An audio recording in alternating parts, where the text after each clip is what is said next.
Bueno, voy a recordar los pasos que habíamos aislado del caso Pepe. Recuerdo que es un niño de 4 años. No voy a volver a leer, excepto lo que nos quedó por leer el último día, que era la última página básicamente. Pero sí voy a recordar los momentos puntuales que fuimos aislando en el caso, ya que me parece que marcaba bastante bien, bueno, digamos, los puntos importantes de lo que es un proceso terapéutico, y más en un caso como este, ¿no? Que está en discusión el establecimiento del diagnóstico estructural. El analista Rueda lo cataloga directamente como un caso de psicosis infantil, no una manifestación de una estructura psicótica. Bueno, quedamos en que lo podríamos quizá debatir o al menos cuestionar, y siempre decimos que los diagnósticos estructurales no dejan de ser para nosotros, como psicoanalistas, simples hipótesis de trabajo, ¿no? Pueden ser más o menos útiles, pero no dejan de ser hipótesis con las que nos estamos confrontando permanentemente, y desde luego que están abiertas a cualquier cambio o a cualquier modificación. El primer momento que aislamos es ese que definimos como que no hay cuerpo, no estaba establecido el cuerpo. ¿Por qué? Porque si consideramos que el cuerpo es un cuerpo de bordes, en el cuerpo tiene que haber un corte de goce y una localización de goce, el caso que presenta este niño, no podríamos decir ni que establece un corte ni que establece una localización de goce. Luego, pensándolo, creo que no insistí en ello el otro día, una cuestión curiosa es que, tal y como se presenta el caso, no aparece la angustia en este primer momento. Una de las definiciones, de las descripciones que se hacen de este niño, es que va a su aire. Va a su aire no quiere decir que sea sujeto de la angustia, ¿no? Va a su aire, dice, pulula, es verdad que no juega, no se vincula, pero va a su aire, excepto en los momentos en los que se acerca al váter sin pañal, que ahí es cuando aparece el síntoma. Tanto en las manifestaciones del lenguaje de las que hablamos como en su desempeño habitual en el cole, no aparece la angustia. Por eso es coherente con este tiempo que en su momento llamamos tiempo de destitución subjetiva. No hay cuerpo, no hay sujeto. Y si no hay cuerpo y no hay sujeto, todavía no es sujeto de la angustia, ¿no? Incluso para que aparezca la angustia tiene que haber un atisbo subjetivo, un atisbo de sujeto. Así que es en ese primer momento, que es como se presenta a la consulta, podemos decir que no hay cuerpo, el goce no se corta, el goce no se localiza, no hay bordes, no es un cuerpo de bordes, y que, por tanto, hay una destitución subjetiva sin angustia. El segundo momento dijimos que es la aparición de ese par significante en el lenguaje. Primero habla, pero no establece una oposición significante entre puerta abierta y puerta cerrada, os lo recuerdo, ¿no? Y sin embargo, en este segundo momento aparece la oposición entre puerta cerrada y puerta abierta. Hay un detalle que Félix Rueda quizá no señala suficientemente, y es que en el momento que está haciendo sí. ese pasaje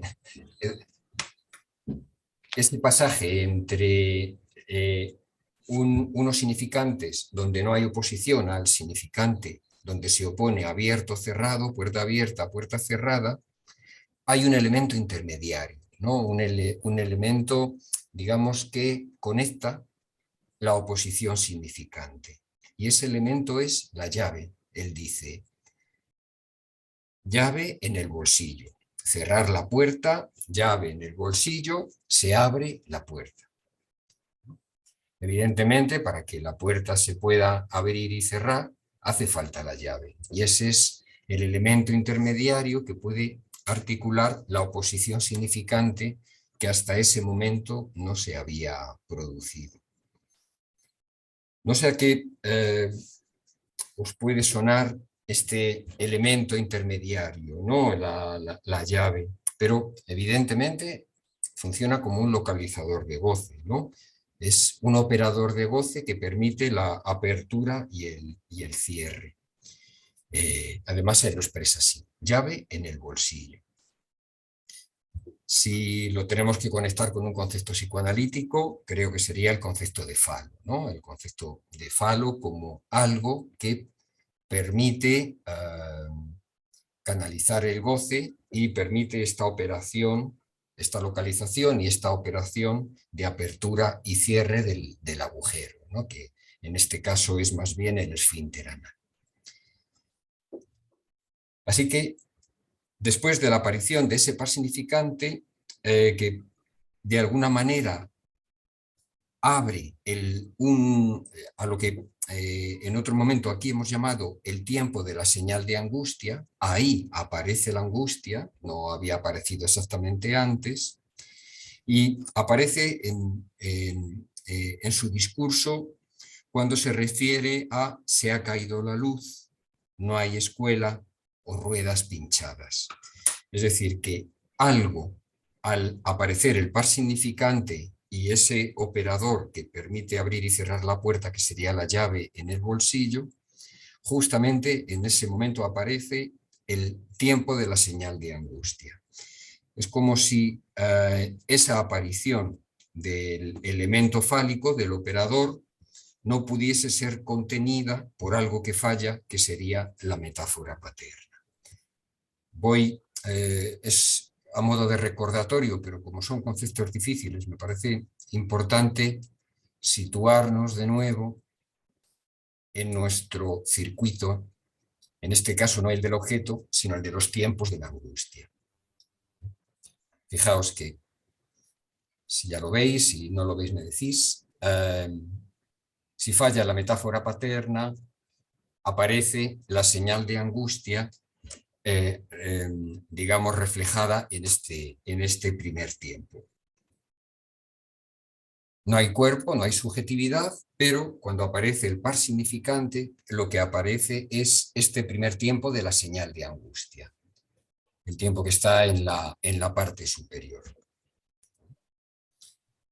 Las ruedas pinchadas, recuerdo que Rueda es el apellido del analista, es decir, que esta aparición de la angustia está también vinculada a un elemento transferencial, ahora lo vemos, y falla la metáfora paterna y por tanto aparece la señal de angustia, que es lo que considero que definiría este segundo momento. El tercer momento era la angustia que se deposita, que se transfiere al dispositivo analítico. Él tiene problemas para atravesar precisamente la puerta de la consulta. Solo puede hacerlo acompañado por el padre. Al menos puede hacerlo, ¿no? Sin embargo, inmediatamente aparece la angustia manifestada y centrada en el dispositivo. De este tercer momento, de la angustia centrada en el dispositivo, lo que indicábamos es que es como si apareciese algo del objeto A, del objeto que causa la angustia, pero todavía sin localizar, únicamente ubicado en el dispositivo, pero todavía ilocalizado o no localizado, ¿no? Es una localización, si queréis, muy leve. También apunta a una leve localización corporal cuando se señala una pupa y dice tengo pupa. Habla de no tengo mamá Simpson, y es ese momento, si recordáis, que cuando el analista le dice el próximo día me puedes hablar de esto, él contesta, pero ¿qué dice ese? ¿Qué está diciendo? ¿O qué dice ese? ¿No? Muy, muy angustiado. Podemos decir... Una cosa, Gracias, Gerardo. oye, una cosa, mira, en este tercer momento en donde hablas de la transferencia al dispositivo, la Sí, transferencia de la angustia al dispositivo, a mí me parece imprescindible, a mí, la palabra que no, hoy no ha aparecido, pero la palabra agujero. sí, Es decir, yo entiendo o creía entender que lo que verdaderamente le angustia de atravesar la puerta es que esa puerta se convierte en otro agujero, ¿no? sí, En otro agujero como el agujero del váter, como un agujero sin borde, que solo más adelante, sí. en compañía del padre, va a poder atravesar sin angustia, etcétera, etcétera, ¿no? Total, pero esa es la primera diferencia y fundamental, ¿no? Que ese es un agujero eh, conectado con la transferencia, con lo transferencial, Claro, ya sea lo transferido al padre, ya sea lo transferido al dispositivo analítico. El váter no. El váter aparece directamente como un objeto que aterroriza más que angustia, que aterroriza, pero está como desconectado del otro y por tanto sí, sí, sí. desconectado del sujeto. No, lo que tienen en común es el carácter de agujero. Sí, sí, sí, sí. Lo que diferencia efectivamente es lo que tú dices, claro. Sí, Ujú. sí, sí. Sí, sí. Sí, mira, ya que lo dices,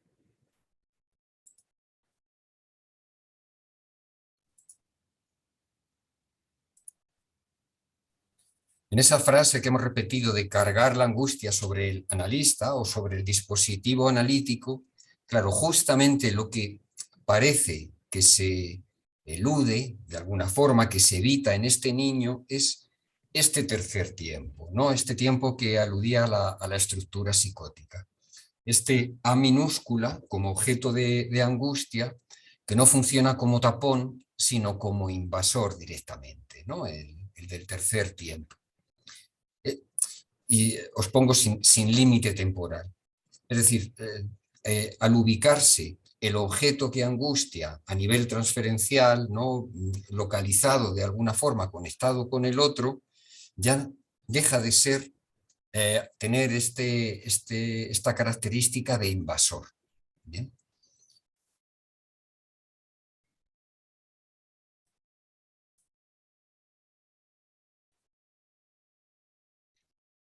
Por tanto, está en cuestión la estructura psicótica, ya lo hemos dicho, porque, bueno, al menos no parece establecerse este tercer tiempo con el que hemos definido una estructura psicótica decantada, ¿no? Aparece desde el tiempo de la destitución del sujeto, que es como se presenta el sujeto, a, a esta movilización transferencial de la angustia que permite ubicarse y que se soporta, ¿no? La soporta el padre, la soporta el analista y la soporta el niño. De hecho, puede entrar y puede seguir yendo. Bien, dejo de compartir por un momento.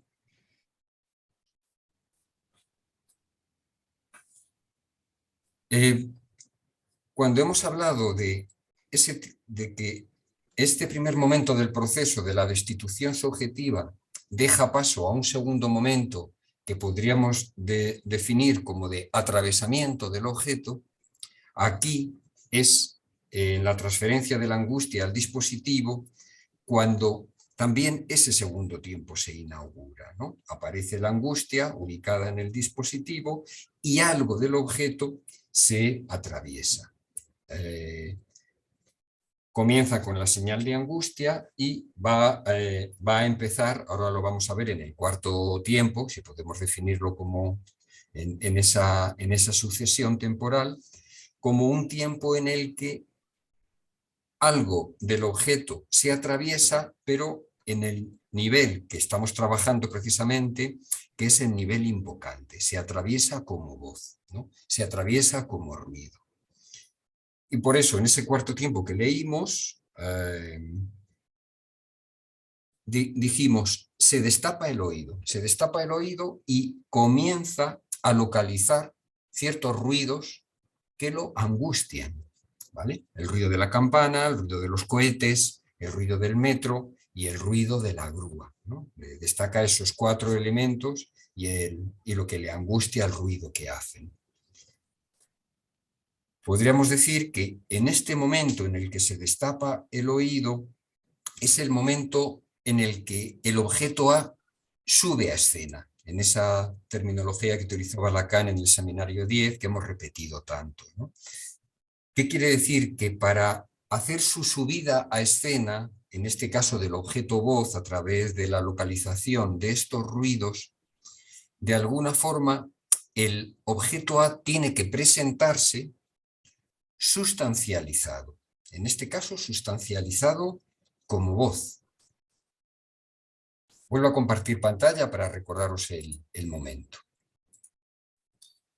Sería el tiempo de la aparición de la angustia, el que está a la derecha, donde el objeto A, con esa flechita, indica que sube a escena, ¿vale? Y para subir a escena, quizá lo que nos enseña el caso es que tiene que subir de alguna forma o tiene que presentarse, yo he utilizado el término de Lacan, sustancializado, ¿vale? No solamente tiene que estar de alguna forma enmarcado en el dispositivo transferencial, sino que tiene que sustancializarse en una modalidad que en este caso es el objeto voz. Tiene que sustancializarse como voz, como angustia ante la voz. Y esa voz se manifiesta en estos ruidos que él puede localizar y que le angustian. ¿De acuerdo? Así que estamos en un momento en el que hay una localización y en el que ese ahogo, que es en un primer momento lo que conlleva la angustia, va a poder empezar a, de alguna forma, a gritarse o a extraerse. Obviamente, para que algo se extraiga, lo hemos dicho en otros momentos, tiene primero que atravesarse, ¿vale? Así que el objeto sube a escena, aparece la angustia, aparece el tiempo de la angustia y solo a partir de ahí puede intentar extraerse. El quinto momento, ¿vale? Que vimos también, aludiría a ese, bueno, dijimos, el intento de incorporar la voz a través de ciertos objetos que soportan, que integran, que hacen de circuito para que circule el objeto, para que circule, en este caso, el objeto que se ha presentado como voz. El soporte primero era la PlayStation, que separaba y enmarcaba la voz y las imágenes, algo de la voz y algo de la mirada. Digamos que ese objeto es sobre todo un soporte, pero luego aparece un segundo elemento que es el circuito de trenes que integra y hace circular, ¿no?, algo del objeto, ¿no? De ahí volvemos a plantear el cuerpo como un circuito, ¿vale? Como un circuito de bordes donde a través de marcas y agujeros el objeto puede circular, ¿no? Ahí está nuestro circuito del objeto con sus 5 niveles.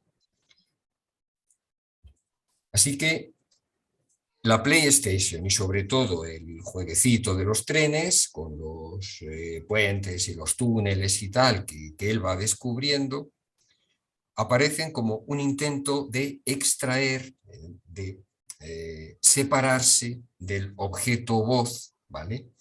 Y por tanto de incorporar, ¿no?, de hacer cuerpo a través del encuentro con ese objeto. Para incorporar la voz hay que separarla de su soporte, ¿no? Lo hemos repetido aquí en diferentes momentos. Y para separarla de su soporte, algo de esa voz, de ese objeto, igual que el resto de los objetos, tiene que estar integrado y circular a través de esa íntima solidaridad a la que alude Lacan. En el fondo sería un intento de llegar al tiempo de la metáfora paterna, ¿vale? Es un tiempo que, según Félix Rueda, lo toma también de Miller, el sujeto psicótico tiene que inventarse un padre, una función paterna, que de alguna forma haga de suplencia de la metáfora paterna fallida. En cualquier caso, en este quinto tiempo, el circuito de trenes es para él como ese intento de invención de un circuito que pueda integrar el objeto. Solamente después de que se atraviese y de que se integre, se puede extraer. Habíamos dicho que a estas alturas ya no hay síntoma, ya él puede hacer caca en el váter, y algo se ha desplazado ya no solamente al dispositivo transferencial, sino también a este circuito que él poco a poco va construyendo. ¿Qué importancia tiene? Y aquí vuelve a aparecer el otro, que este circuito primero le ayuda a su padre a construirlo, y además se vincula con el tratamiento, porque cada vez que va a tratamiento, el padre le compra un juguetito más, ¿no?, para incluir en el circuito. Entonces, aparecen puentes, túneles, agujeros, cañerías. No solamente él incorpora en su juguete todos estos elementos, sino que empieza a interesarse por las vías del tren, por donde pasa el tren, y ahí es donde señala el analista pues que se interesa por agujeros, cañerías, canalizaciones. Todo ello conectado, como digo, con el otro transferencial, el otro con mayúscula, y lo que permite, bueno, pues eso que plantea Lacan en el grafo del deseo, que es la localización del deseo. Nada menos que la localización del deseo del otro. El deseo del otro es fuente de angustia, y el circuito, vamos a decir, el circuito, este intento de construcción de un cuerpo, de un cuerpo que incorpore la voz, como digo, intenta localizar el deseo del otro. Yo recuerdo también que a nivel de la voz, en el circuito, a nivel de ese objeto, Lacan ubica el colocarse ante precisamente el deseo del otro. Operar con la voz es operar con el deseo del otro. Y aquí aparece ese elemento interesante, que es la voz fantasmatizada. Aparece una voz que se fantasmatiza de la siguiente manera, ¿no? Fantasmas que montan en los trenes cuyo canto le asusta, dice el analista. Es decir, que en el circuito de trenes van los fantasmas que cantan, cuyo canto le asusta. Es, por tanto, una voz fantasmatizada y, por tanto, enmarcada, ¿vale? El fantasma, ya dijimos que es un marco. Aparece este atisbo fantasmático, ¿vale? Incorporación, un atisbo de cuerpo que incorpora la voz, un intento de incorporar la voz, y un atisbo fantasmático de esta manera. Los fantasmas que van en los trenes, que montan en los trenes y cuyo canto le asusta. El siguiente tiempo, que es donde nos quedamos, yo lo había llamado despliegue enmarcado de la voz. Voy a dejar de compartir.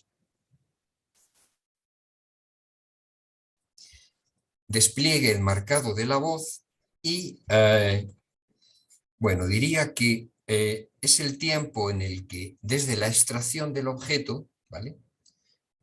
Yo ejemplificaba la extracción del objeto con el grito, el llanto o el lamento desarticulado, ¿no?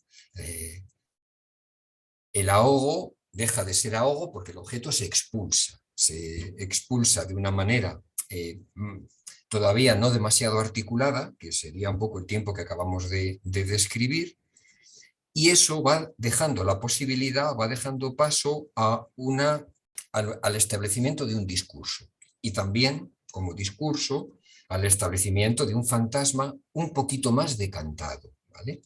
Un fantasma, no, creo que decantado no es la palabra, un fantasma un poquito más armado, diría, ¿no? Más que decantado, que el término decantado apunta como a la purificación del fantasma, en este caso no, sería un fantasma al contrario, más armado, más articulado al discurso. ¿Bien? Entonces, ¿cómo aparece esa articulación del discurso y del fantasma, un fantasma más armado? Pues con estas expresiones que os leí el otro día al final.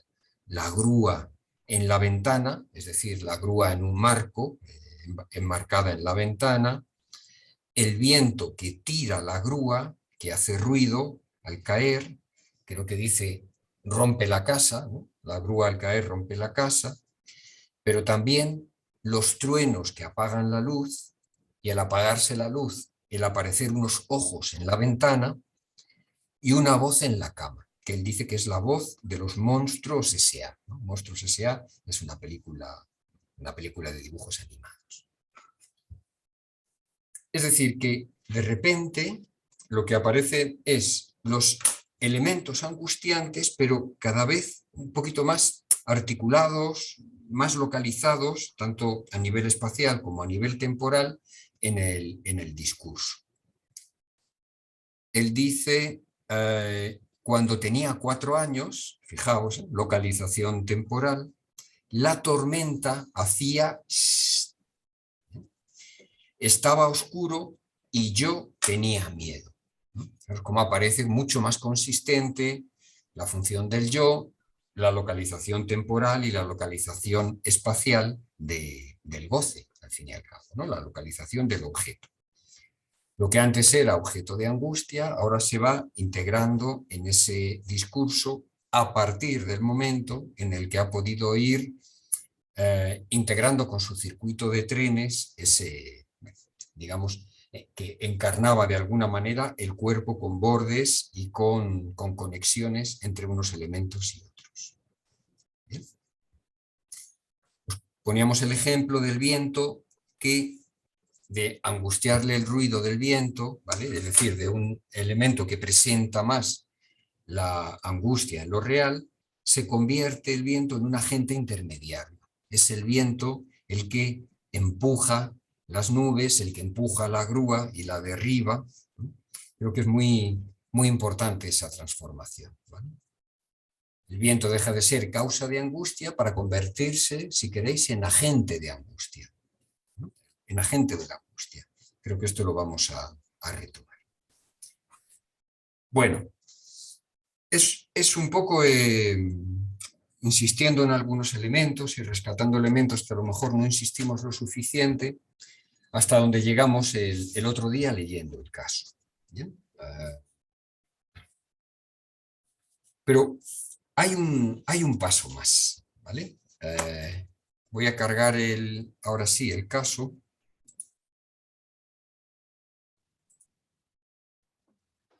Ya sabéis, interrumpidme cuando queráis.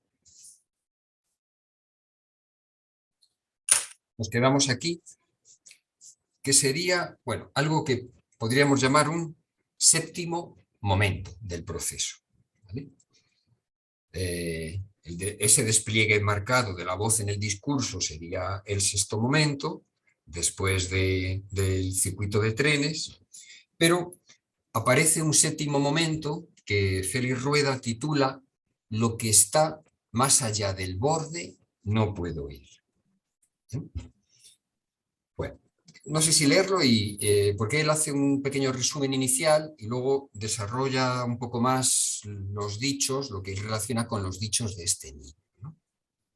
Dice, en la actualidad Pepe se interesa en un circuito no exactamente cartográfico, ya que no es escrito, salvo en su repetición bajo transferencia. Bien, no es un circuito escrito, son cuestiones que nos van a interesar a partir de ahora, pero alguna inscripción tiene que figurar, porque si no, esa repetición, ¿vale? Esa repetición bajo transferencia de lo que pasa en este circuito, ¿cómo iba a acontecer? Este circuito que bordea en sus dos márgenes, la ría de Bilbao es un circuito de trenes, en una de las márgenes. Carreteras, túneles, puentes que llegan en ambos lados al mar, y Pepe se esfuerza por integrar en ellos el goce irreducible que no se deja tomar. Diríamos irreductible, quizá mejor, que no se deja tomar. Así, en tal pueblo está la iglesia con las campanas. Fijaos cómo en este circuito, o mejor dicho, me gusta mucho la expresión que utiliza el analista, en esta cartografía, ¿vale?, él va integrando los elementos que en las fases anteriores lo angustiaban. ¿Bien? Así, en tal pueblo está la iglesia con las campanas. En el metro, la voz de una chica que va diciendo las estaciones, que él escucha y que van siendo incluidas en esta cartografía. Creo que este circuito es un esfuerzo de unificación, ya que reúne en sí el circuito de los trenes y la serie de los miedos a los fenómenos naturales. Hay un miedo a dos fenómenos naturales, básicamente, que se manifiestan, que sería lo que tiene que ver con el agua y lo que tiene que ver con el viento, ¿vale? El viento y el agua, ¿no? Lo vamos a retomar. Incluyo algunos de los dichos de Pepe en este momento. Fijaos que aquí la diferencia está en que pasa de un circuito de trenes que él construye con la ayuda del padre y que le hace empezar a interesarse por el entorno de los trenes que rodea a su casa, por una ubicación más amplia, cartográfica, y que incluye muchos más elementos, ¿no? Ahora lo vamos a ver. Los dichos de Pepe. Si me da mucho miedo el puente colgante, pasaré la ría por el bote o por la carretera. Desde Santurce se ve el mar. Las olas eran grandes y dice, salen sangre. Eran las olas más grandes que en la playa de Oriñón. El martes he ido a Santurce. He visto la salida del túnel. Estaba yo oyendo algo como un barco que está pitando. Como del ruido al sonido, ¿no? Del ruido angustiante al sonido que él puede oír. Lo que está más allá del borde no puedo ir. Cuerpo de bordes. Dice el analista, es la constitución misma del borde frente al abismo oceánico. Había muchos caminos de bicis, sigue diciendo Pepe. Estaba yo oyendo una chica en el tren a ver qué pueblo era. Cuando el tren llega a ese pueblo, la voz de la chica dice, Portugalete.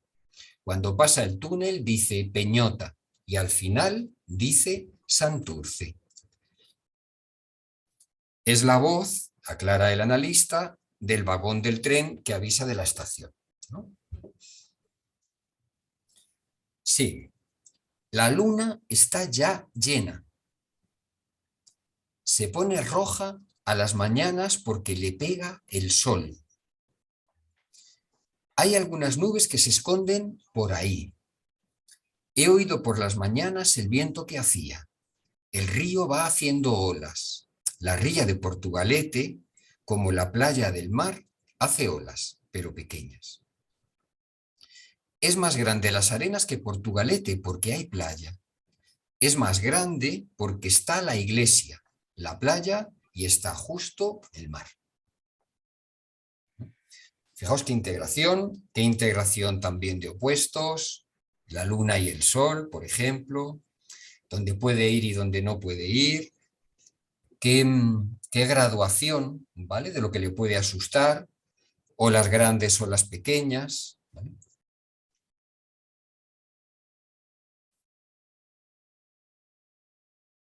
Sigo leyendo. Había leído, el mar es muy grande y el faro para que den vuelta los barcos. Es más grande porque lo he visto en un cartel.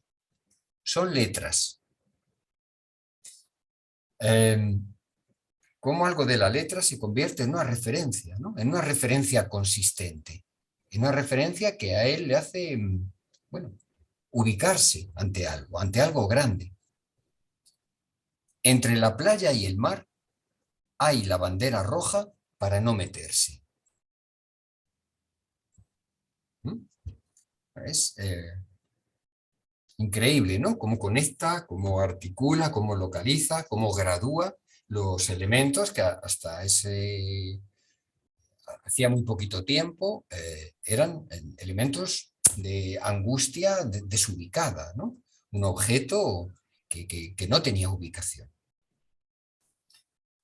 Bueno, dice el analista, desde su casa se ve la fábrica. La carretera lleva hasta la rotonda y por ahí se va a la ría. Y entonces vuelve a decir Pepe, en la ría había un torbellino, como en el váter. Fijaros la conexión, ¿eh? Porque claro, él le angustia el váter. El váter no es solo un agujero por donde se va la caca, es también una voz, un ruido, ¿no? El ruido del agua y la presencia del torbellino, del agua que hace un torbellino. Pensaba cosas, que el agua salía, se iba al río. Había un torbellino que se oía y le asustaba. ¿Bien? Bueno,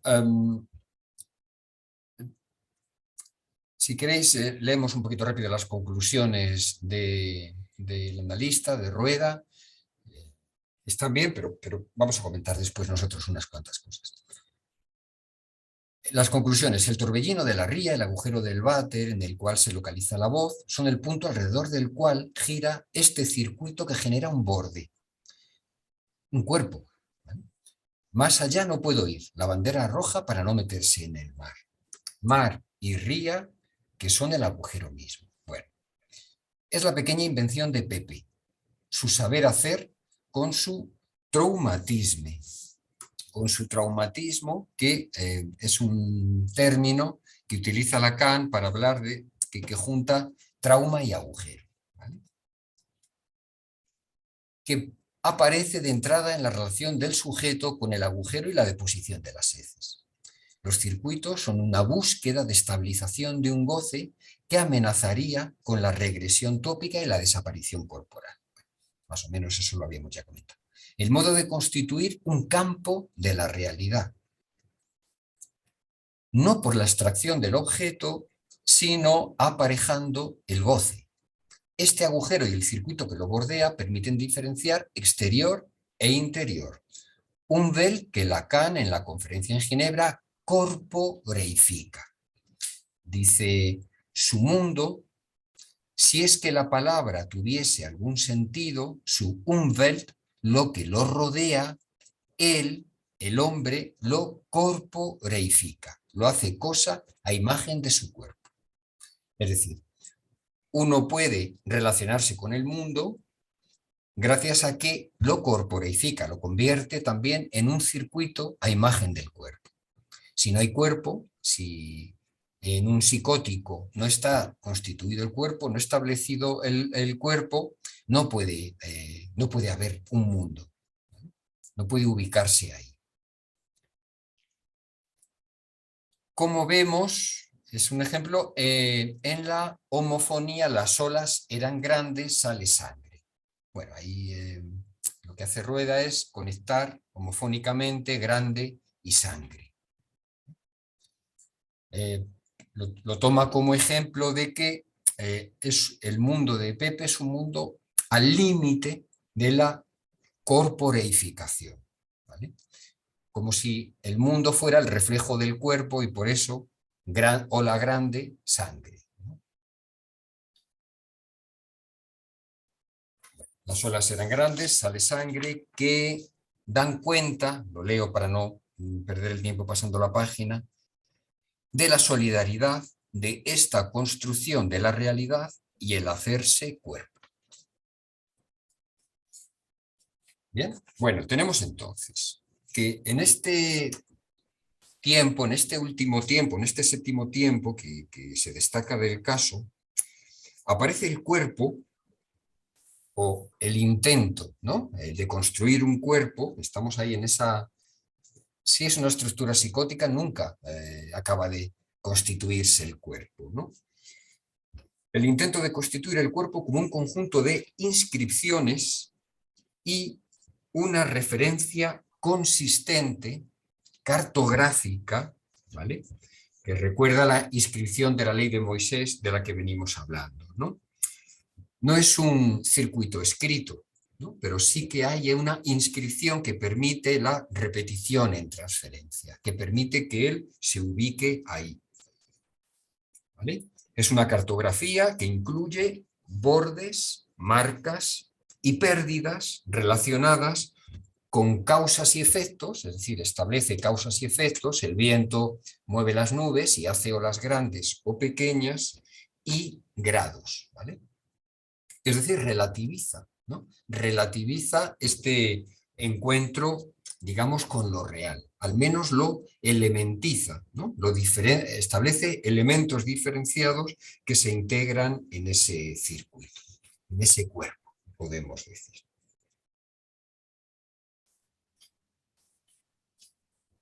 Bien, comentarios.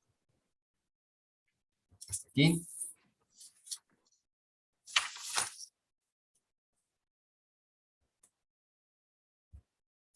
Es un caso ejemplar, yo os lo decía, os lo repetía, porque se distingue muy bien. Podemos hacer esa distinción de los diferentes tiempos del proceso terapéutico, ¿no? Desde el no cuerpo a la señal de angustia, a la aparición del objeto, la aparición en escena del objeto, al atisbo de cuerpo en el discurso, a la invención del circuito, y luego a esta conexión cartográfica, donde aparece algo del orden de la inscripción que hemos visto en este último momento.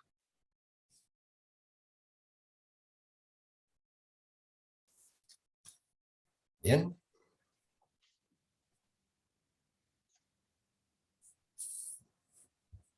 A mí hay un par de cosas Adelante, Gerardo. que me surgen espontáneamente en relación con Pepe, aparte del proceso que me parece interesantísimo, ¿no? Pero una cosa que me sale, este niño es lacaniano, Total. es un niño lacaniano total. Sí, sí. Es algo del orden de, joder, encaja todo demasiado bien, ¿no? Bueno, eso es la habilidad del psicoanalista. Era mágico. Demasiado bueno para ser cierto. Un poco mágico. No, y luego, junto a eso, la duda más que tal acerca de si es un niño psicótico, ¿no? Sí. Sí, Es decir, sí. que realmente es verdad. Y otra cuestión, ya no es que el terapeuta sea mágico, es que no sé luego qué duración está teniendo el tratamiento Sí. al que se refiere, pero ya en las primeras 6 sesiones se producen cambios sustanciales. El niño, por ejemplo, deja de tenerse que poner el pañal, etcétera, etcétera. Sí, total. Entonces, la sensación de que realmente es un trabajo de una brevedad y luego además hay sesiones breves, porque él habla de, cuando dice, por ejemplo, que cuando aparece la oposición entre abrir y cerrar, corta la sesión, ¿no? Es decir, que son sesiones que parecerían muy breves, al menos, y un tratamiento que no sé si habrá terminado, pero supongo que sí, y que no parece muy largo, y unos cambios sustanciales enormes, ¿no? A mí el niño no me parece, no sé, no me parece psicótico. Es decir, toda esta segunda parte, así como al principio era un niño que daba la impresión efectivamente de ser un niño, sí, de la órbita autista. Sin embargo, esta manera que tiene con 4 años. Claro, Yo claro, con tengo, 4 años. yo tengo algún nieto de 5 que sí que parecería autista en comparación con este niño, ¿no? Cómo habla de las campanas, del pueblo, de lo grande que es las arenas y no sé qué. No, bueno, me parece increíble. La playa de Oriñón, Sí, sí. Las letras incluso, las banderas rojas, la bandera roja, sí, sí, todo, todo. el faro para que den vuelta a los barcos. Sí, sí, sí, sí. Sí, sí, sí. A ver, Ahora es muy interesante toda la cuestión de los circuitos, ese último circuito, ¿no? Como el circuito de la ría y cómo va describiendo todo lo que hay alrededor. Y luego ese final en donde nos habla de la bandera roja que impide eh, ser tragado por el mar, digamos, ¿no? Entonces me parece que es muy bonito y me parece un tratamiento notable y muy bien. Pero vamos, siempre con la sorpresa de que el niño es un niño un poco prodigio y el terapeuta más prodigio todavía. desde luego. A ver, el texto, lo dije al principio, se llama, reúne textos los reúne Miller Mm, y efectos terapéuticos rápidos. O sea, son textos que tienen mm, en común el ejemplificar ya. para contradecir la idea de que el psicoanálisis es un tratamiento lento y entonces él propone, digamos, reunir una serie de textos que muestren efectos terapéuticos rápidos. ¿Vale? Entonces, Y yo además me acuerdo que cuando empezó a aparecer esto de los efectos terapéuticos rápidos, por una parte iban, como tú dices, para contrarrestar la idea de que el análisis era eterno o muy largo, pero por otra parte también para diferenciarse lo más posible de las psicoterapias breves. La denominación psicoterapia breve le producía alergia total y entonces había que hablar de los efectos terapéuticos rápidos, pero bueno, aparte ya de todo de eso, me parece que sí, que ciertamente, o sea, si realmente se consigue entender de esta manera y manejar de esta manera y cortar en el momento y extraer los significantes apropiados y tal y cual, realmente a mí me parece interesantísimo. luego, él lo que hace en todo momento es no solamente el corte que tú has señalado, sino el intento de localizar el goce, ubicar, localizar. Por eso, si hay un término que destaca en el tratamiento es localización, ¿no? Se localiza, lo deslocalizado se localiza. Y eso, bueno, sea más o menos real, que en el fondo para nosotros, si es ejemplar es porque ilustra algo de lo que venimos hablando, ¿no? Y además justamente y en particular el objeto voz, ¿no? Que es el objeto fundamental que aparece, que se presenta o que sube a escena, ¿no? En esta terminología que yo propongo. Sí, no, desde luego. ¿Puedo hacer una pregunta? Claro. Vamos a ver, Gerardo ha dicho que no le parece psicótico. ¿Y cuál es, o sea, Jorge, no sé lo que pensará, supongo que parecido. ¿Cómo podéis discriminar el hecho de que haga el circuito, de que de alguna manera referencie los ruidos con un cuerpo, con una iglesia, con un tal? ¿Eso es suficiente para discriminarlo como psicótico, como no psicótico, perdón? Mm, Mira, bueno, Gerardo, yo no sé cómo lo pensarás tú. Mm, No sabemos, o sea, no sabemos si es psicótico o no. Que el analista diga que lo es, yo lo único que le cuestionaría es la aparente certeza con la que plantea el diagnóstico del caso. No diría que no lo es, pero sí que esta certeza yo no la utilizaría como tal, porque de entrada ya le pone una etiqueta que condiciona toda la lectura. Y si condiciona nuestra lectura, va a condicionar también el tratamiento y la evolución que tenga el caso. La evolución es tan asombrosa que efectivamente permite abrir la duda, pero él lo sostiene desde el principio al final. Es decir, cuando en esta última parte él lo que está planteando es que no hay un cuerpo constituido, por eso aparece la confusión entre grande y sangre, ¿no? Que el mundo, lo que se plantea es, si no hay cuerpo, no hay mundo. Y eso es lo que faltaría a Pepe, el habitar el mundo, ¿no? O sea, él no duda, y eso es lo que a mí me parece cuestionable. No tanto que no lo sea, porque no lo sabemos, y en el fondo tampoco me parece que sea muy, muy importante si lo es o no lo es para nosotros. Lo que sí me parece es que es un caso que al describir tan bien, tan admirablemente el proceso, nos sirve a nosotros para pensar mucho y nos va a seguir dando, a mí ahora veréis, me ha dado más elementos para pensar, ¿no? Que ahora comentaremos. Pero esta última parte, fijaos, o sea, este punto que yo he llamado sexto al séptimo, es decir, el primero constituye un soporte, constituye juguetes, constituye objetos. Y es a partir de ese momento de los soportes, de los circuitos como juguete, ¿no? Que lo vinculan con el otro de la transferencia, que puede pasar al punto de la cartografía. El punto de la cartografía ya no es un objeto, ya no es un juguete que él manipula, ¿no? Que él coloca los trenes y los hace pasar por debajo de los túneles. Es un intento de ubicar el mundo, más o menos fallido, pero un intento de ubicar el mundo que incluye la cartografía como inscripción, que es a donde yo quiero ir. Es decir, para que se establezca la incorporación de la voz, hace falta la inscripción. Volvemos a Moisés y a la inscripción de las tablas de la ley.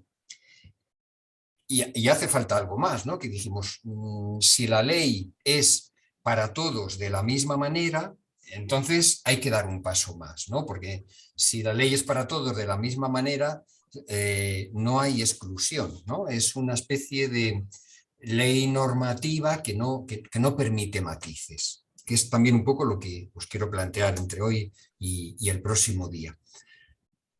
Ese es el valor. Si es psicótico o no, no sé. O sea, bueno, yo cuando decía que no me parece psicótico, naturalmente, no... A ver, concretamente a mí lo que diría es que no me produce, no me impresiona su decir como algo del orden de lo psicótico. ya. Él tiene una manera de expresarse al final relacionando, y efectivamente ya no está jugueteando con las cosas, sino que son con representaciones que tiene, es decir, la representación de todo tipo, ¿no?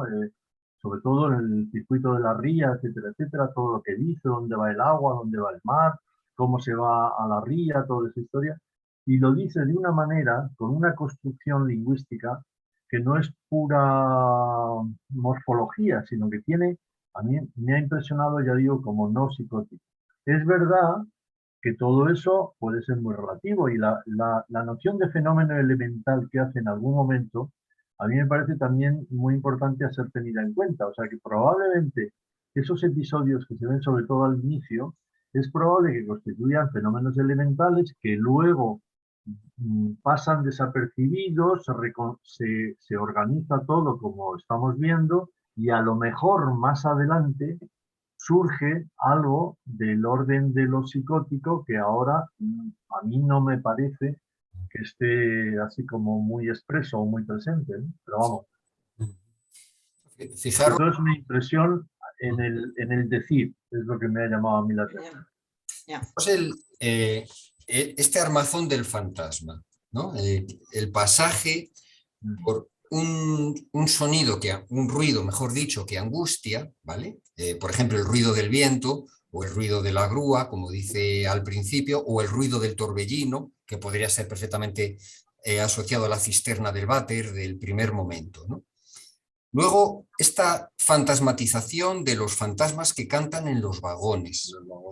Y luego, en la cartografía, esta inclusión en su mundo de la mujer que dice los nombres de las estaciones, ¿no? Entonces, es ejemplar el pasaje, vamos a decir, de un fantasma que se va integrando de una manera cada vez más consistente en ese mundo, ¿no?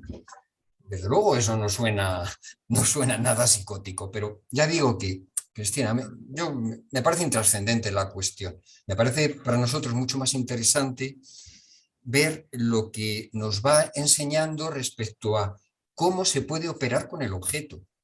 Desde el momento más precario, digamos, de destitución subjetiva, donde no hay cuerpo, a este momento de la cartografía del mundo, que es la extensión o la proyección de la cartografía del cuerpo, podemos decir. Es decir, del cuerpo como un circuito de marcas que conectan los agujeros en la íntima solidaridad de la que venimos hablando, ¿no? Eso es lo que me parece asombroso.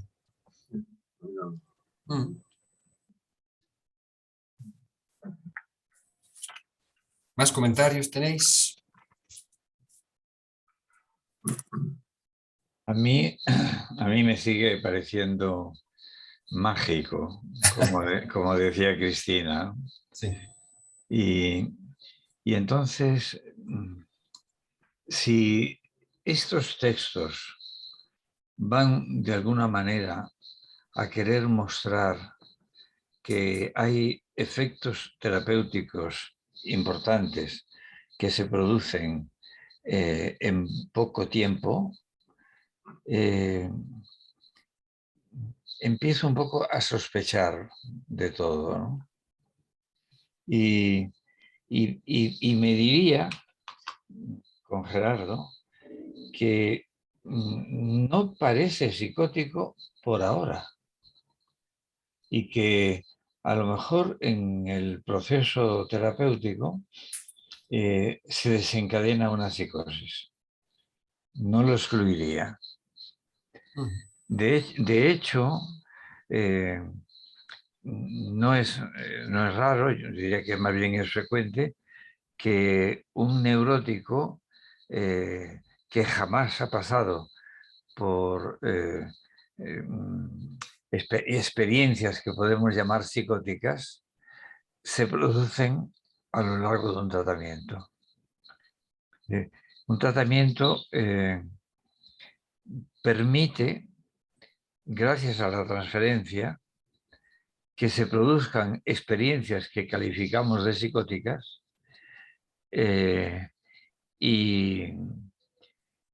y por tanto podríamos pensarlo con respecto a este niño, Pepe, ¿no? Este niño, el avance ha sido tan espectacular que tenemos derecho, diríamos, a dudar de ello. Sí, sí. Muy bien. Bueno, pero como dice Jorge, probablemente el interés ahora mismo para nosotros no es tanto el caso clínico en sí, no estamos, sino realmente el poder ver todo el proceso en relación con lo que venimos viendo, ¿no? Sobre todo en relación con la voz. Pero vamos, yo estoy de acuerdo. Yo lo diría un poco distinto de lo que has dicho tú. Más bien, no es un niño neurótico que en la relación analítica parece tener episodios psicóticos, sino más bien un niño que parecía psicótico, y probablemente lo sea, no lo sé, ni idea, y que en el marco transferencial y por las conexiones a las que el analista le ayuda, no digo que sea sugestivo, como él al final dice que no es un tratamiento sugestivo, pero que se producen ahí una serie de interrelaciones, etcétera, que pueden fallar más adelante. Sí, en ese sentido, creo, sí, estoy de acuerdo. Pero bueno, yo creo que efectivamente yo creo que sirve un poco como ejemplo singular, ¿no?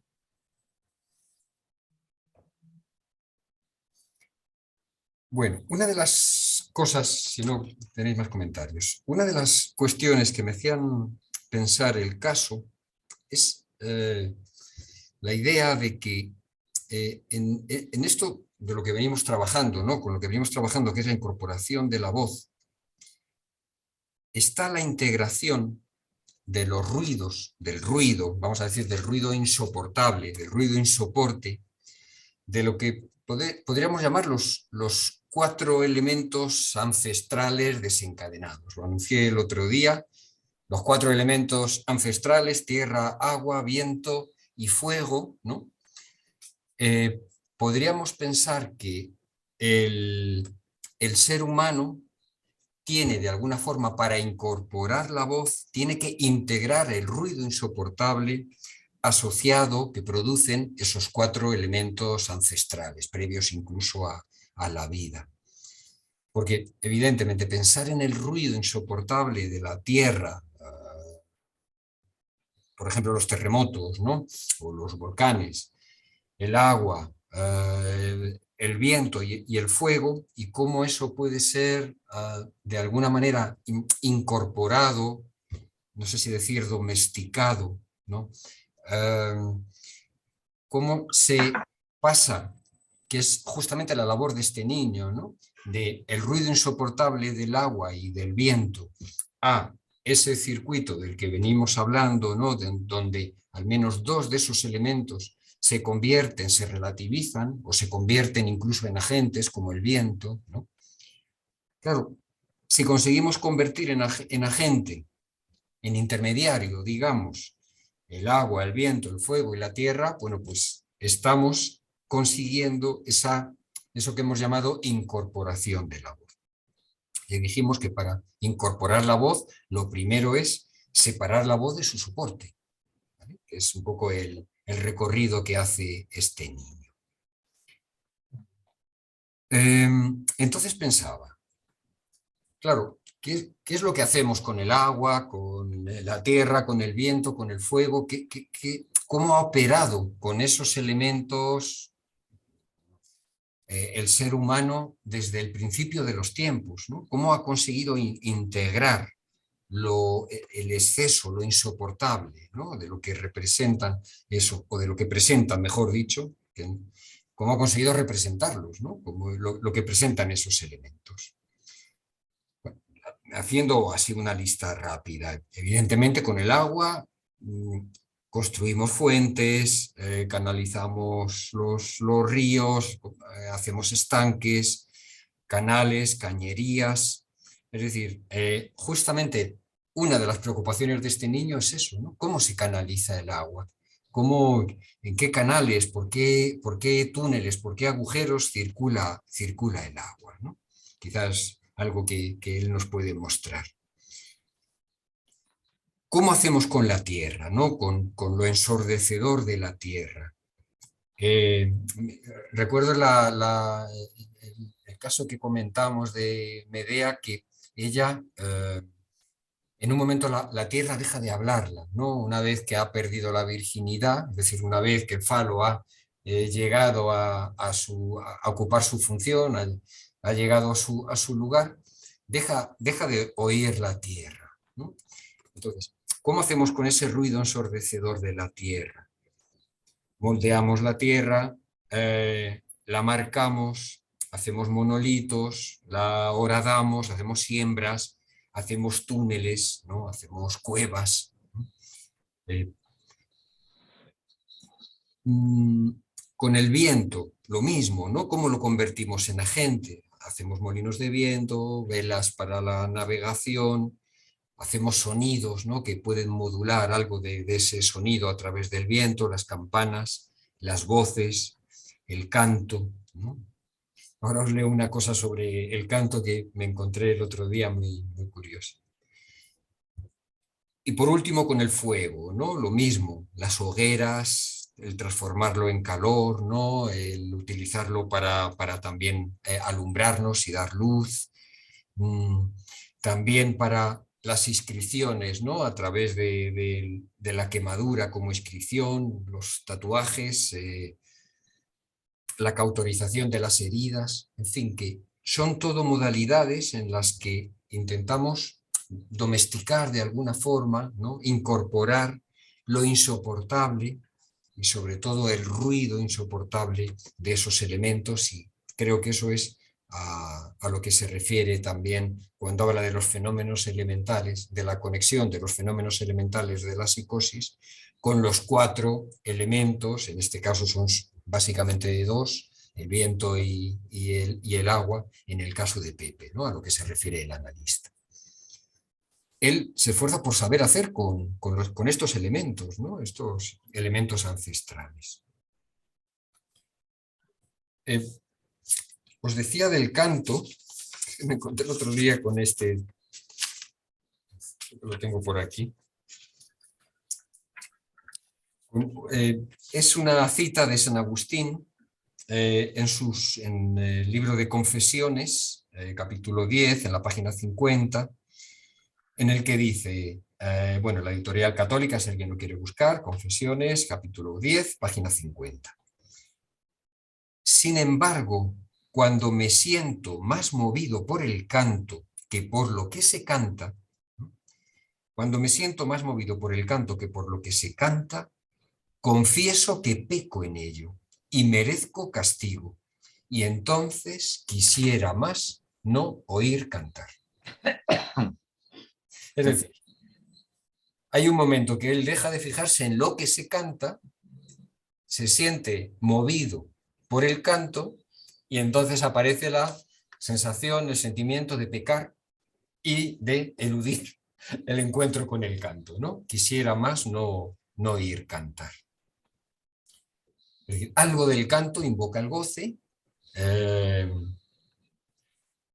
anotado, claro, algo del canto invoca el goce como singularidad, ¿no? Una singularidad que aplasta la universalidad de lo que se canta, ¿no? De la universalidad de la canción. Él capta eso y lo siente como un pecado, ¿no? Como un exceso, como algo en lo que peca. Así que esa singularidad, de alguna forma, lo que hace es multiplicar el valor de los significantes que ese canto transporta, ¿vale? Esos significantes, cuando aparece el canto más allá de lo que se canta, pueden decir cualquier cosa. Esa sería la idea. Ahora lo vamos a llevar a un textito de Lacan, no nos queda tiempo, pero bueno, por lo menos comenzamos y así lo introduzco para el próximo día, que será la última sesión de este año. San Agustín, Jorge, también habla de una concupiscencia de los ojos.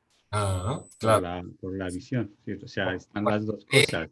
Cuando Sí. ve, sí, La del buscar, la del conocer, una concupiscencia de los ojos, ¿no? Que está en la base del deseo de conocer. ¿Sí? O sea, que es, que las dos las clava, ¿no? Y señala Lacan también esta cuestión de la envidia, cuando el hermano mayor ve al hermano pequeño amamantado por la madre y cómo se transfigura la cara, y entonces aparece ahí la envidia. Sí. Sí. En el caso, San Agustín está siempre asediado por el pecado, ¿no? Creo que ahí estaría una descripción preciosa de lo que llamamos goce, ¿no? Y San Agustín, en este sentido, nos enseña mucho, ¿no? Luego, claro. No podía ser un disfrutón. Enseguida se encontraba amenazado, pecaminoso, ¿no? Lo interesante es cómo no huye. Es decir, él podía atormentarse por el pecado y huir, pero sí, no, lo él dice... ¿Cómo lo identifica, ¿no? La Claro, fuente de goce.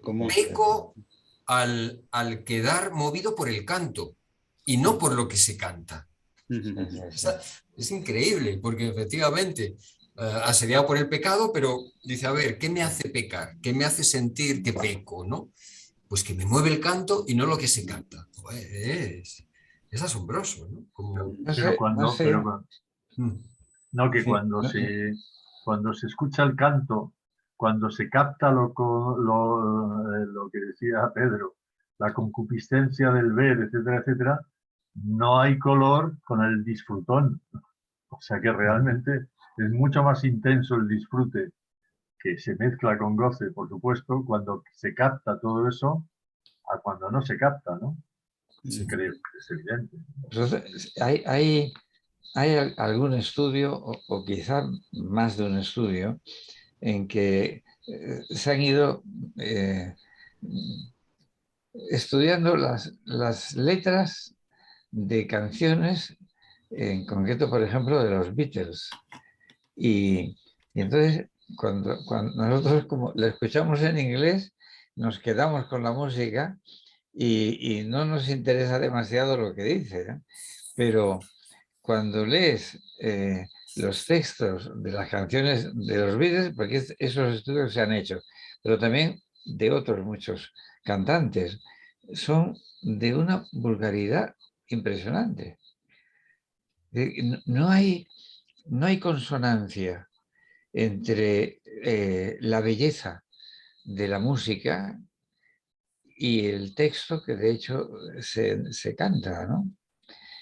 Y en este sentido, la música posterior, la música rock ya de los años 80 y 90, hicieron hincapié en hacer letras que dijeran cosas muy fuertes.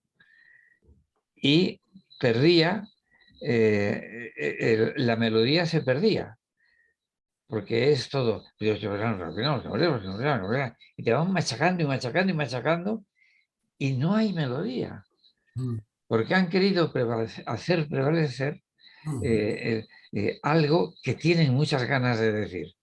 Entonces, por una parte, como la música, como todo arte, tiene que, de alguna manera, elevarse sobre eso más pulsional, diríamos más salvaje, para que de alguna manera puedan encontrarse el texto y la melodía, ¿no? Y la melodía, el ritmo, por supuesto. Pero en todo caso me parece preciosa la cita que nos has traído, Jorge, porque hace pensar, hace pensar en algo que lo decía yo referido a San Agustín, pero que podría decirse de lo que ha dejado mucho la tradición cristiana, ¿no? que es el estar asediados por aquello que es concebido como pecaminoso, como esto es transgresor, ¿no? Y por tanto dificultar el ser un buen disfrutón, que disfruta de las cosas de la vida. Fíjate, Eduardo, que es el pasaje del que no dejamos de hablar, que es el pasaje del goce, el encuentro entre el goce y el sujeto, ¿no? Entre lo que excede y lo que representa, entre lo que borra y lo que ubica al sujeto, ¿no? Entonces, es justo el pasaje que vemos en este niño, en Pepe, ¿no? Cómo intenta operar con lo que para él es exceso. Y si para él es exceso, podemos pensar que puede ser exceso para todos, ¿no? En este caso, el ruido del viento, el viento como elemento, la voz del viento y la voz del agua. Yo diría, maravillosamente asediados por el pecado. Pero bueno, es que la imagen de Santa Teresa de Jesús, ¿no? Es decir, el goce es justamente esa mezcla entre lo maravilloso y lo pecaminoso. Claro, es que si el sujeto fuera solo representación, entonces sí que tendría todo el sentido la psicología cognitiva, ¿no? Porque seríamos programables, ¿no? Claro. Seríamos procesadores de información que se pueden programar y reprogramar, poner y quitar programas para poder ser cada vez mejores, ¿no? Pero, claro, evidentemente está el otro elemento, ¿no? Ese elemento del goce y ese elemento del objeto. Es el elemento que causa el deseo, o sea, no hay que olvidarlo, ¿no? O sea, el deseo nos humaniza, pero el elemento que causa el deseo no es el sujeto representado, ¿vale? Es el objeto, es el agujero, el objeto A. Y desde luego el canto es una manera de operar en ese límite, en esa frontera,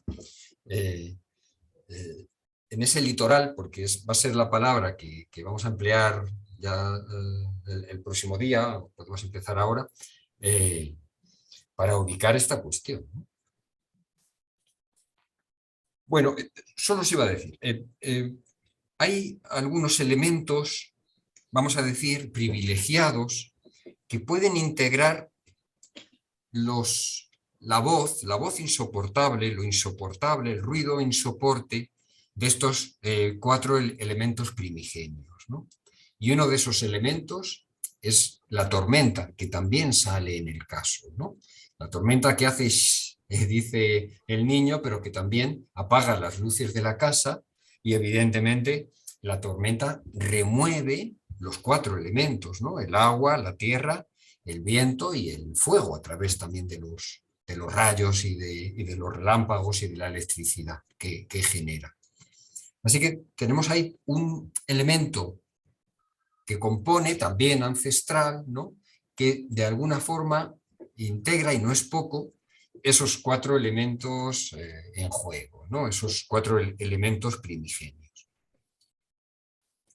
Y casi como presentación de lo que vamos a ver el próximo día, también un poco como despedida, está este otro elemento que destaca Lacan y que intenta poner también en primer plano del psicoanálisis, que es la letra, ¿vale? El elemento letra. Porque hemos hablado de la inscripción, de que la inscripción de la ley enmudece la voz, ¿vale? Permite separar a la voz de su soporte y la enmudece. Por tanto, para incorporar la voz, primero hay que enmudecerla, es decir, tiene que partir de la inscripción, pero claro, evidentemente esa inscripción es, el elemento fundante de la inscripción es la letra, las letras, ¿no? Y lo que tiene que ver con eso. Entonces, ¿dónde trabaja mejor Lacan la letra? Que son los 2 textos separados por un periodo de tiempo bastante largo, que voy a presentaros el próximo día, los 2 complejos, uno más que el otro. Obviamente la instancia de la letra, este es del 57, y en segundo lugar, este escrito que él titula Litura Tierra. Litura Tierra está en un textito, no sé si lo podéis encontrar en más lugares, pero bueno, yo lo tengo en este, que son otros escritos, será al revés, creo, de Jacques Lacan. Es el primer texto que aparece en otros escritos. Y este es del año 1971. Es el mismo momento en el que él está dictando el seminario 18, ¿no? Que habla de la intención o de la posibilidad de establecer un discurso que no fuera de semblante. Y eso ya nos indica la dificultad de este texto, obviamente de otros también, pero leer Litura Tierra pues es un ejercicio de un encuentro con lo que Lacan llama un discurso que no sea de semblante. El discurso de semblante es el discurso que engaña, el discurso del significante que parece poder significar al sujeto. Y aquí él se encuentra, como después en el Atolondra dicho, se encuentra intentando construir un discurso que no sea de semblante, ¿no? Es decir, que no que huya del engaño de la representación del sujeto. Obviamente eso hace que la lectura sea muy difícil. Aún así, se pueden extraer elementos muy interesantes respecto a... Bueno, aquí lo que trata es básicamente la escritura y la caligrafía, cosa que nos interesa por todo lo que estamos viendo, y es como una continuación, casi, no, 15 años después, ¿no? 57, 14 años después de la instancia de la letra, que es del año 57. Así que bueno, eso es lo que me parece que vamos a plantear.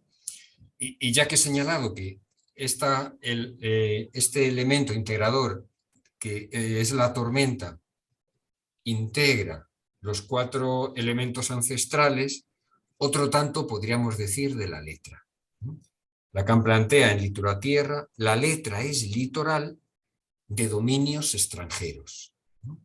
Es bonito, lo he simplificado la frase, pero es litoral de dominios extranjeros, también quiere decir que junta dominios diferentes, ¿no? Mundos diferentes. ¿Por qué no aplicarlo a que en la letra está también presente el agua, la tierra, el viento y el fuego, ¿no? en su establecimiento? Así que bueno, esto para presentar un poco lo que vamos a comentar el próximo día. Así que si queréis son 5 o 6 páginas, yo creo que no es más, Litura Tierra, animaos con él. Y bueno, la instancia de la letra es un poquito más largo, obviamente, tienen esa separación de muchos años donde Lacan hay cosas, por ejemplo, en la instancia de la letra, él todavía no ha planteado que el significante sea también una marca de goce, ¿no? Como después va a plantear. Pero, por supuesto, que lo podéis trabajar y comentaremos algunas cosas. Pero creo que Litura Tierra nos va a dar un poquito más de juego respecto a lo que estamos viendo, ¿no? A la importancia de la inscripción, de la escritura, para incorporar la voz, ¿no? Que es como vamos a terminar este año. Bueno, ¿alguna cuestión así para terminar?